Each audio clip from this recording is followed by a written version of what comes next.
शांति।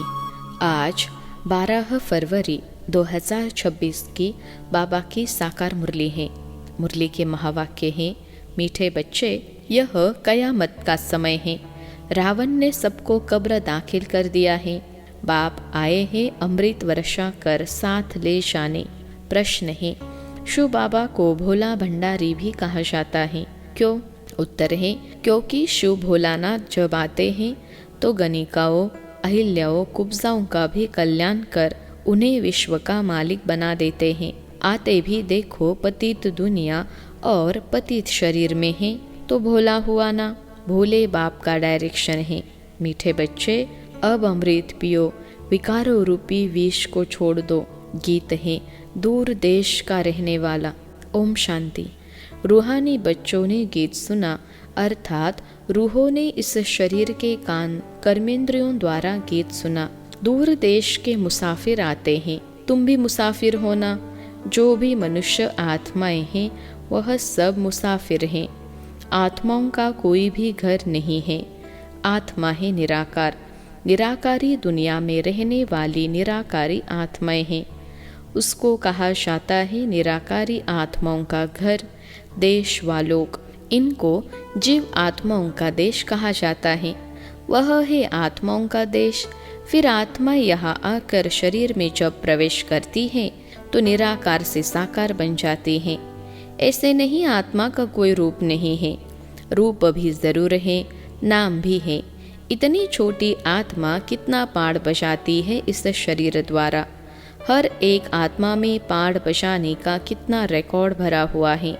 Record एक बार भर जाता है, फिर कितना बारी भी रिपीट करो वही चलेगा। वैसे आत्मा भी इस शरीर के अंदर रिकॉर्ड है, जिसमें 84 जन्मों का पाड़ भरा हुआ है। जैसे बाप निराकार है वैसे आत्मा भी निराकार है। कहाँ शास्त्रों में लिख दिया है वह नाम रूप से न्यारा है, परंतु नाम रूप से न्यारी कोई वस्तु होती नहीं। आकाश भी पोलार है, नाम तो है ना आकाश, बिगर नाम कोई चीज़ होती नहीं। मनुष्य कहते हैं परमपिता परमात्मा। अब दूर देश में तो सब आत्माएं रहती हैं। यह साकार देश है।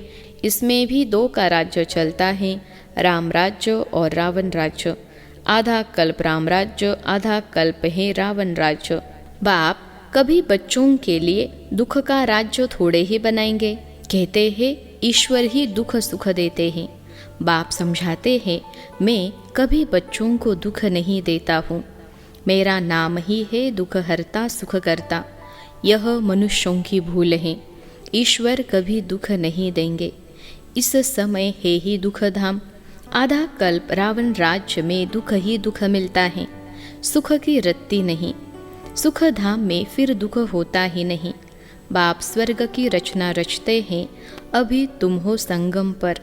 इनको नई दुनिया तो कोई भी नहीं कहेंगे। नई दुनिया का नाम ही है सतयुग। वही फिर पुरानी होती है तो उनको कलयुग कहा जाता है। नई चीज़ अच्छी और पुरानी चीज़ खराब दिखाई देती है तो पुरानी चीज़ को खलास किया जाता है। मनुष्य विष को ही सुख समझते हैं। गाया भी जाता है, अमृत छोड़ विष काहे को खाए। फिर कहते हैं तेरे भाने सर्व का भला। आप जो आकर करेंगे उससे भला ही होगा, नहीं तो रावण राज्य में मनुष्य बुरा काम ही करेंगे। यह तो अब बच्चों को पता पड़ा है कि गुरु नानक को 500 वर्ष हुए, फिर कब आएंगे? तो कहेंगे उनकी आत्मा तो ज्योति ज्योत समा गई। आएंगे फिर कैसे? तुम कहेंगे आज से 4500 वर्ष बाद फिर गुरु नानक आएंगे। तुम्हारी बुद्धि में सारे वर्ल्ड की हिस्ट्री ज्योग्राफी चक्र लगाती रहती है। इस समय सब तमो प्रधान है। इनको कयामत का समय कहा जाता है। सभी मनुष्य जैसे कि मरे पड़े हैं, सबकी ज्योति उजाई हुई है। बाप आते हैं सबको जगाने। बच्चे जो काम चिता पर बैठ भस्म हो गए हैं उन्हों को अमृत वर्षा से जगाए साथ ले जाएंगे। माया रावण ने काम चिता पर बिठाए कब्र दाखिल कर दिया है। सभी सो गए हैं। अब बाप ज्ञान अमृत पिलाते हैं। अब ज्ञान अमृत कहा और वह पानी कहा। सिख लोगों का बड़ा दिन होता है तो बड़े धूमधाम से तालाब को साफ करते हैं, मिट्टी निकालते हैं, इसलिए नाम ही रखा है अमृतसर, अमृत का तालाब। गुरु नानक ने भी बाप की महिमा की है। खुद कहते हैं एक ओंकार सतनाम, वह सदैव सच बोलने वाला है। सत्यनारायण की कथा है ना। मनुष्य भक्ति मार्ग में कितनी कथाएं सुनते आए हैं। अमर कथा, तीसरी की कथा। कहते हैं शंकर ने पार्वती को कथा सुनाई। वह तो सूक्ष्म वतन में रहने वाले, वहाँ फिर कथा कौन सी सुनाई। यह सब बातें बाप बैठ समझाते हैं कि वास्तव में तुमको अमर कथा सुनाए अमर लोक में ले जाने में आया हूँ, मृत्यु लोक से अमर लोक में ले जाता हूँ। बाकी सूक्ष्म वतन में पार्वती ने क्या दोष किया जो उनको अमर कथा सुनाएंगे। शास्त्रों में तो अनेक कथाएं लिख दी हैं। सत्यनारायण की सच्ची कथा तो है नहीं। तुमने कितनी सत्यनारायण की कथाएं सुनी होंगी। फिर सत्यनारायण कोई बनते हैं क्या और ही गिरते जाते हैं। अभी तुम समझते हो हम नर से नारायण, नारी से लक्ष्मी बनते हैं। वह है अमर लोक में जाने के लिए सच्ची सत्यनारायण की कथा, तीसरी की कथा। तुम आत्माओं को ज्ञान का तीसरा नेत्र मिला है। बाप समझाते हैं तुम ही गुलगुल पूज्य थे, फिर 84 जन्मों के बाद तुम ही पुजारी बने हो, इसलिए गाया हुआ है आपे ही पूज्य आपे ही पुजारी। बाप कहते हैं मैं तो सदैव पूज्य हूँ, तुमको आकर पुजारी से पूज्य बनाता हूँ। यह है पतित दुनिया। सतयुग में पूज्य पावन मनुष्य, इस समय है पुजारी पतित मनुष्य। साधु संत गाते रहते हैं पतित पावन सीताराम। यह अक्षर है राइट। सब सीताएं ब्राइड्स हैं। कहते हैं हे राम आकर हमको पावन बनाओ। सब भक्तियाँ पुकारती हैं, आत्मा पुकारती है हे राम। गांधी जी भी गीता सुनाकर पूरी करते थे तो कहते थे हे पतित पावन सीताराम। अभी तुम जानते हो गीता कोई श्री कृष्ण ने नहीं सुनाई है। बाबा कहते हैं ओपिनियन लेते रहो कि ईश्वर सर्वव्यापी नहीं है। गीता का भगवान शिव है, न कि श्री कृष्ण। पहले तो पूछो गीता का भगवान किसको कहा जाता है। भगवान निराकार को कहेंगे व साकार को। श्री कृष्ण तो है साकार, शिव है निराकार। वह सिर्फ इस तन का लोन लेते हैं, बाकी माता के गर्भ से जन्म नहीं लेते हैं। शिव को शरीर है नहीं। यहाँ इस मनुष्य लोक में स्थूल शरीर है। बाप आकर सच्ची सत्यनारायण की कथा सुनाते हैं। बाप की महिमा है पतित पावन, सर्व का सदगति दाता, सर्व का लिबरेटर, दुख हरता सुख करता। अच्छा, सुख कहाँ होता है? यहाँ नहीं हो सकता। सुख मिलेगा दूसरे जन्म में, जब पुरानी दुनिया खत्म हो और स्वर्ग की स्थापना हो जाएगी। अच्छा, लिबरेट किससे करते हैं? रावण के दुख से। यह तो दुख धाम है ना। अच्छा, फिर गाइड भी बनते हैं। यह शरीर तो यहाँ खत्म हो जाते हैं, बाकी आत्माओं को ले जाते हैं। पहले साजन फिर सजनी जाती हैं। वह है अविनाशी सलोना साजन। सबको दुख से छुड़ाए पवित्र बनाए घर ले जाते हैं। शादी कर जब आते हैं तो पहले होता है घोट यानी पति, पिछाड़ी में ब्राइड यानी पत्नी रहती है, फिर बारात होती है। अब तुम्हारी माला भी ऐसी है। ऊपर में शिव बाबा फूल, उसे नमस्कार करेंगे। फिर युगलदाना ब्रह्मा सरस्वती, फिर हो तुम जो बाबा के मददगार बनते हो। फूल शिव बाबा की याद से ही सूर्यवंशी विष्णु की माला बने हो। ब्रह्मा सरस्वती सो लक्ष्मी नारायण बनते हैं, लक्ष्मी नारायण सो ब्रह्मा सरस्वती बनते हैं। इन्होंने मेहनत की है तब पूजे जाते हैं। कोई को पता नहीं है माला क्या चीज़ है, ऐसे ही माला फेरते रहते हैं। 16,108 की भी माला होती है, बड़े बड़े मंदिरों में रखी होती है। फिर कोई कहाँ से खींचेंगे। बाबा बॉम्बे में लक्ष्मी नारायण के मंदिर में जाते थे, माला जाकर फेरते थे, राम राम जपते थे, क्योंकि फूल एक ही बाप है ना। फूल को ही राम राम कहते हैं। फिर सारी माला पर माथा टेकते हैं। ज्ञान कुछ भी नहीं।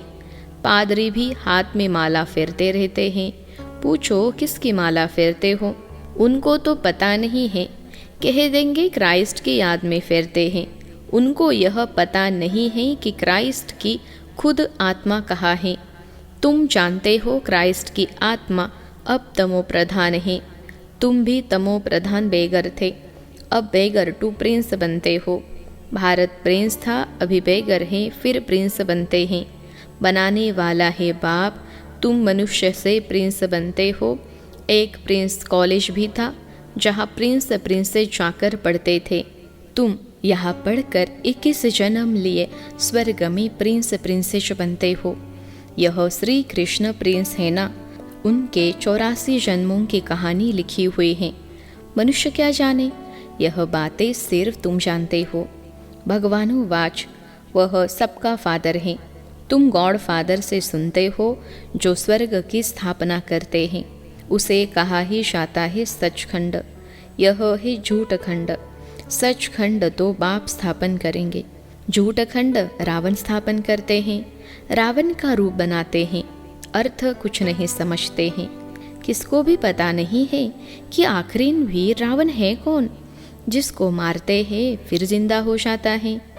वास्तव में 5 विकार स्त्री के, 5 विकार पुरुष के, इनको कहा जाता है रावण।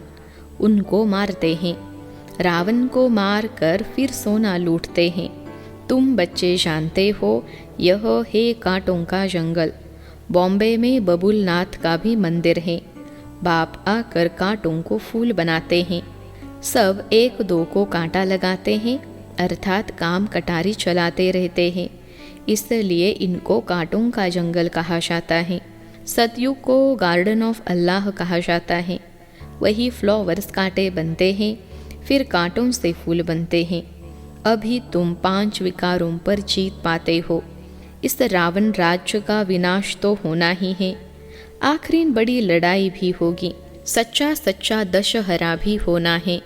रावण राज्य ही खलास हो जाएगा, फिर तुम लंका लूटेंगे। तुमको सोने के महल मिल जाएंगे। अभी तुम रावण पर जीत प्राप्त कर स्वर्ग के मालिक बनते हो। बाबा सारे विश्व का राज्य भाग्य देते हैं, इसलिए इनको शिव भोला भंडारी कहते हैं। गणिकाय, अहिल्याय, कुब्जाय, सबको बाप विश्व का मालिक बनाते हैं। कितना भोला है। आते भी है पतित दुनिया, पतित शरीर में। बाकी जो स्वर्ग के लायक नहीं है वह विष पीना छोड़ते ही नहीं। बाप कहते हैं, बच्चे अभी यह अंतिम जन्म पावन बनो। यह विकार तुमको आदि मध्य अंत दुखी बनाते हैं। क्या तुम इस एक जन्म के लिए विष पीना नहीं छोड़ सकते हो? मैं तुमको अमृत पिलाकर अमर बनाता हूँ, फिर भी तुम पवित्र नहीं बनते हो। विष बिगर, सिगरेट शराब बिगर रह नहीं सकते हो। मैं बेहद का बाप तुमको कहता हूँ, बच्चे इस एक जन्म के लिए पावन बनो तो तुमको स्वर्ग का मालिक बनाऊंगा। पुरानी दुनिया का विनाश और नई दुनिया की स्थापना करना यह बाप का ही काम है। बाप आया हुआ है सारी दुनिया को दुख से लिबरेट कर सुख धाम शांति धाम में ले जाने। अभी सब धर्म विनाश हो जाएंगे। एक आदि सनातन देवी देवता धर्म की फिर से स्थापना होती है। ग्रंथ में भी परमपिता परमात्मा को अकाल मूर्त कहते हैं। बाप कहते हैं महाकाल, कालों का काल। वह काल तो 1-2 को ले जाएंगे, मैं तो सभी आत्माओं को ले जाऊंगा, इसलिए महाकाल कहते हैं। बाप आकर तुम बच्चों को कितना समझदार बनाते हैं। अच्छा, मीठे मीठे सिखिलते बच्चों प्रति माता पिता बाप दादा का याद प्यार और गुड मॉर्निंग। रूहानी बाप की रूहानी बच्चों को नमस्ते। हम रूहानी बच्चों की सिखिलते रूहानी माता पिता बाप दादा को याद प्यार, गुड मॉर्निंग और नमस्ते बाबा नमस्ते। धारणा के लिए मुख्य सार। पहली पॉइंट है, इस अंतिम जन्म में विष को त्याग अमृत पीना और पिलाना है। पावन बनना है, कांटों को फूल बनाने की सेवा करनी है। दूसरी पॉइंट है, विष्णु के गले की माला का दाना बनने के लिए बाप की याद में रहना है, पूरा पूरा मददगार बन बाप समान दुख हरता बनना है। आज का वरदान है, अपनी अलौकिक रूहानी वृत्ति द्वारा सर्व आत्माओं पर अपना प्रभाव डालने वाले मास्टर ज्ञान सूर्य भव। अपनी अलौकिक रूहानी वृत्ति द्वारा सर्व आत्माओं पर अपना प्रभाव डालने वाले मास्टर ज्ञान सूर्य भव। विश्लेषण है, जैसे कोई आकर्षण करने वाली चीज़ आसपास वालों को अपनी तरफ आकर्षित करती है, सभी का अटेंशन जाता है, वैसे जब आपकी वृत्ति अलौकिक रूहानियत वाली होगी तो आपका प्रभाव अनेक आत्माओं पर स्वतः पड़ेगा। अलौकिक वृत्ति अर्थात न्यारे और प्यारेपन की स्थिति स्वतः अनेक आत्माओं को आकर्षित करती हैं। ऐसी अलौकिक शक्तिशाली आत्माएं मास्टर ज्ञान सूर्य बन अपना प्रकाश चारों ओर फैलाती हैं। आज का स्लोगन है, सदा स्वमान की सीट पर स्थित रहो तो सर्व शक्तियाँ आपका ऑर्डर मानती रहेंगी। सदा स्वमान की सीट पर स्थित रहो तो सर्व शक्तियाँ आपका ऑर्डर मानती रहेंगी। अव्यक्त इशारे, एकता और विश्वास की विशेषता द्वारा सफलता संपन्न बनो। ज्ञानी बनने के साथ साथ स्नेही बनो। स्व की सेवा विश्व सेवा का आधार है। सेवा में सिर्फ 2 शब्द याद रखना, एक निमित्त हो, दूसरा निर्माण बनना ही है। इससे एकता का वातावरण बनेगा, एक दो के सहयोगी बनेंगे। तेरे मेरे की, मान शान की, टकराव की भावनाएं समाप्त हो जाएंगी। अच्छा, ओम शांति।